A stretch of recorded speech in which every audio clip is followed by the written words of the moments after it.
Hi, amazing audience. Again, we are at Hira Hub in Sorrento Valley, and we just have a really amazing woman just passed through to have a conversation with myself, Angel. So it's been a great pleasure to have a pre-conversation. Yes.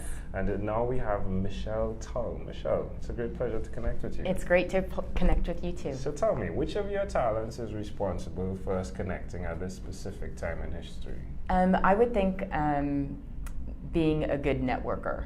I'm really interested in building my network and making an impact in the world, whatever that means. So how did you learn the ability to connect with people on a deeper level? Because when you're networking, it's one thing to just connect, hi, coffee, but to connect at a deeper level takes some insight, right? Where did you learn that from? I think just street smarts, watching a lot of successful business people that I've had the pleasure of working with and getting to know in my professional life. I've carried that into my personal life with some of my passions and my nonprofits that I help. And I just think there's no point in having a network if you can't help each other out. So I think that's where the deep connection is. Yeah. So where did you learn it from though? Like, is there someone in your family that's like that? That loves that type of community? My mother. Oh, there we go. Yeah, what is she like? Well, she's no longer with us, Okay. but she definitely was one that kept our family together and A matriarch. yeah, definitely, and was one that welcomed any and everybody and rolled the red carpet out, regardless of whether you were stopping in for 5 minutes or for 2 hours. Yeah. Everybody was treated the same, and so I took note of that, and it's been a very impactful thing in my life. It's good though. It's a good thing. It helps, right? Oh, it's fantastic. Yeah. It's fun. It like brings energy back to who you are as well, right? And in fact, I just got chills, so yes. Yeah, that's great. That's great. So tell us about the nonprofits that you serve. I have a bunch.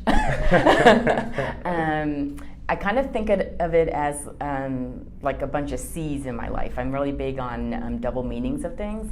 So it's canines, cancer, cycling, and then most recently MS with my sister. So that kind of throws a little Out of the different alphabet, but I kind of think of it as like A to Z. Yeah.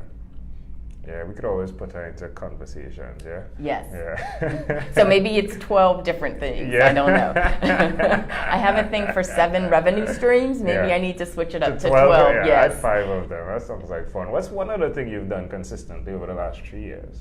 I think it's cycling. Oh, really? It's really my passion. How does that make you feel when you're doing that? It's so freeing. I used to think of running that way, but now cycling, you can be cycling next to someone or you can be off cycling on your own. That's where a lot of my great ideas tend to come from. Yeah. So usually when I get back, I'm exhausted physically and mentally. Yeah. What's an average amount of miles you cycle a day? Well, I've had a bad crash 3 years ago, so my cycling training season is very slow to start this year. I'm just now getting comfortable with some of the pain. On the but bicycle? average, yeah. On average, probably about 30 miles would be an average ride. Per day? Yeah, but not now. when I train, yeah. Okay. Ouch. You're good. Yeah, well, I don't know that I'm good. I'm used to be consistent. You're better than me. There's 0 Well, you know what? miles. We can go out on a ride now. Just take a beach cruiser. It's too Go hot. down the coast. Oh, it's fine by the coast. Yeah, it is. We'll have some cool water and you'll be fine. All right, all right. So why would you suggest to someone that's listening that they do that? Identify a space where they can generate ideas and then go do it, like you do it with cycling. I think it's important to find your passion and what you love, but then it's also to persevere and pursue it. It's okay to have passion, but if you're not pursuing it, what good is it? And so I really think that for true happiness, at least for me, I think you need to find a space where you are comfortable in your own skin and allows you to focus on what you're passionate about. And then you can figure out when opportunities present themselves, like for example, you posting about the 12-minute conversations, you grab it. You realize that, hey, that's something I'm interested in. I want to go pursue that. Yeah, I love that. You're open. Where's the best place for someone to connect with you that is intrigued by who you are and what you do? LinkedIn's one way for professional networking. I do believe, again, like I said, if you have a network, it's no good unless you're going to put it to use. Yeah. And I think that we all can help each other. Instead of pushing each other down, we should be uplifting each other. And then if you're interested in what I do every day, which tends to exhaust my friends, Facebook is another great way to connect with me and follow me and support some of my charities. Yeah, well, there we go. Well, let's switch gears for a moment. Again, amazing audience. We're live with Michelle Tull. Let me invite you now into my time machine that is surrounded with beautiful, warm blue Caribbean water, similar to your blue. Yeah, I love it. What is your earliest childhood memory? Gosh, I'm hanging out with my dad. How old were you? I don't know, probably 3, something like that.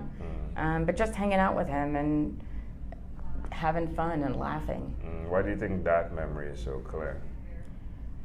Honestly, I have no idea because I tend to forget what I did yesterday. But I think my family has always been something that is very important in my life. And so I just have cherry-picked certain memories and want to hang on to those. I never want to forget them. So explain hanging out with your dad. Like what's around the space, what's happening, and You know, one of the memories that I have is me in my little winter coat, and we're in the car getting ready to go somewhere. Where, I don't know. Yeah. My siblings and I were on the floor, and we were all playing. You know, it's time for bed, or maybe we were just waking up, I don't know. But I remember that, and I know that there's a photo of that.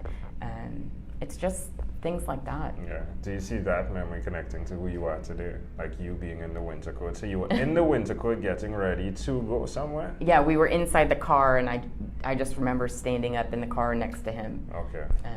Okay. And I don't know, that could be a real memory or just something that you saw in I've a picture. made up. Yeah. Okay, cool. Do you see it connecting to who you are today? Yes, I'm definitely wanting to make my family, my parents, even though they're not with me anymore, everything I do, I want to make them proud of me. Yeah, that's beautiful. I'm good there with that. Sorry, I know that was kind of deep. But no, deep is what we do very well. You did it very well.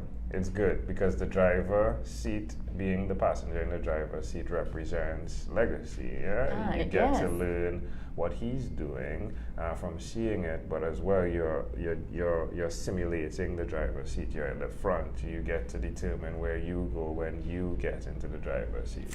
Wow. Yeah, it's right there. Yes. Yeah. Perfect. It's beautiful. It's amazing. If we fast forward to when you were 12, what was your favorite song? Yeah, so I will say that I got a little bit of a heads up on this. Right.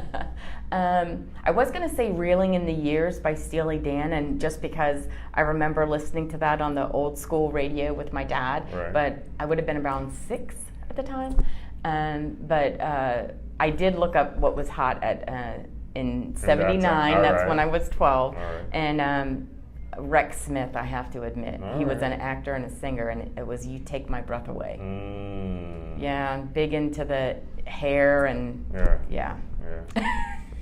Was it like your father? Like, did you like have like a love for your father though? I admired him. He was a very strong man. Yeah. Very strong and determined. Yeah. He took your breath away. Yeah, I guess you could say that. It's amazing. All right, well, we've arrived at our destination, but before we get off of this imaginary time machine, there's a small declaration form, so it's yes or no, possibly a bit more. You ready for this? As I'll ever be. Michelle, have you chosen someone to pass on your skills to? Not yet. All right. It's in process. Are you married? No. Do you have children? No. Do you believe in God? Yes. Do you have an inner circle of friends? Yes. Do you watch TV for more than 3 hours a day? Sometimes. How about the screen time, the phone and or the computer? Is it more than 8 or less than 8 hours a day? It's more than 8. If you had to share with us your own unique real statement, a statement that represents Michelle Tull, what would you say that is? I can and I will. I love it. I love it. I love it. Michelle, this was a great pleasure. Before you leave, is there anything else you'd like to share with our amazing audience? I just think if you have an opportunity to help someone, whether it's a smile, saying hello, take a moment and smile and say hello. Love it, like she did, right? Like she took a moment, got down here, and she said hello, and she has been smiling. Yeah, I can't help. From the beginning, yeah, which is good. Michelle, this has been a great pleasure. Thank you for being on What is Inspired by 12-Minute Convos with Angel Jones. Thank you so much for hosting me. You are welcome. Did you have fun? I had an amazing time. It was more than fun. High five.